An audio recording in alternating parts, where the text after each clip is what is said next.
Namanya sinten niki? Mbak Rahayu. Mbak Rahayu. Putrane pinten bulan? Dua. Dua, Mas. Tasik tadi kali Mas Heru. Ya iya dong. Lha ya datek-datekno ngono lho karepku. Gak ngono sih. Datek-datekno.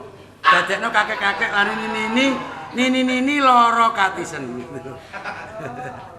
Lah terus jenengan oh lali. Niki namanya sinten Mbak? Selamat gengsul ya. Kok gak gengsul ngono temen kok aku. Gila. Dalamnya putih, Mbak? Nganjuk. Pun gak ada misuha dereng?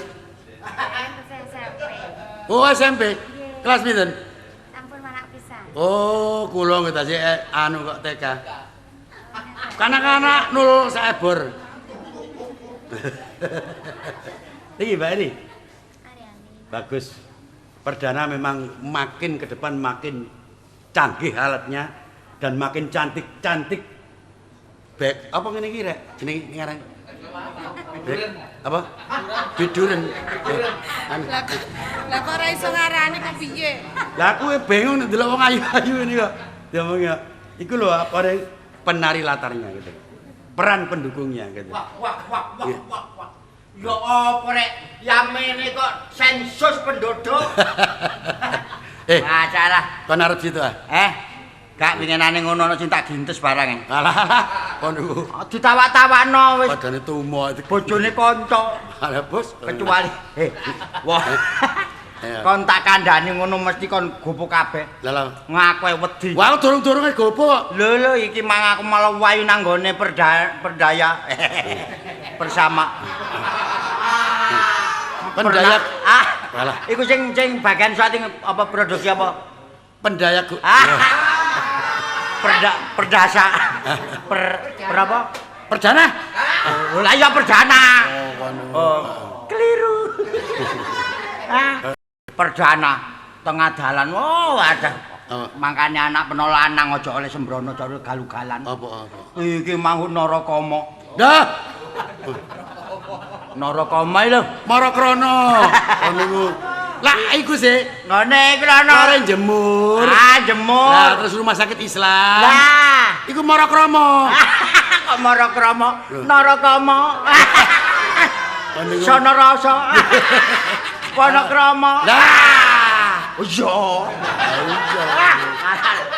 Panakrama. Nah ngono lho. Wah, kecelakaan geden-gedenan. Innalillahi wa inna ilaihi raji'un. Gak mentolo, untunge dak rumah sakit. Ya Bis metu teko terminal. Oh. Buwanter, protelon ana prauto, liwat, Bos, padha ya, bantere. Bos ya apa, Bos? Mangkane kudu nurut aturan lalu lintas, Rek. Padha bantere aku ngeting mburi Pak. Aduh. Simpangan. Simpangan. Bus simpangan. Anggap pula apa? Taplukno iki. Simpang. Iki numpang kene ta. Aja numpang ngene garai goblok. Oleh ngrungokno sama sepatek. Lha lah ya simpangan ses ngene lho. Kok simpangane kok diomongno nduk kene. Cero ana bis simpangan ambek. Mane-mane ku simpangane ku dhisikno, Bos. Lah nek simpangan didhisikno liwate kapan? Iya sih mau simpangane kok dhisikno. Ngipimu kapan? Lah iya simpangan. Wis ketatan. Kon nek mikir motor simpangan ku gak ada masalah. Layak lah kalau itu saling menghindarkan simpangan istilahnya. Iya. Tapi penuh tak andani ya. Apa? Iku berangkang iku sakmono. Berangkang. Lho, ndaniyo nek ngadeg. Berangkang bawae bawanter kok ngono. Apa? Sepur. Lho iya. Lho lah iya. Kowe ket biyen nek sepur lah nek ana sepur ngadeg. Ayo sondol tekan ndi-ndi. Ya iso ngideki anakmu barang kon. Ya wis, ae nek kepengin ro sepur tak dodono nang nggone kono. Lho ndi?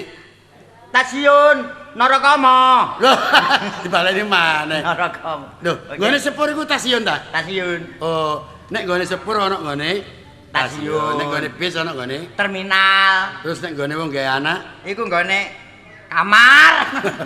Oh, ate gawe ngono barang produksi ku gak. Oh, ngono ya. Yuk di mana-mana saja boleh. Di mana-mana saja tempat diperbolehkan. Gitu ya. Asalkan sah. Oke. Gitu ya. Oke.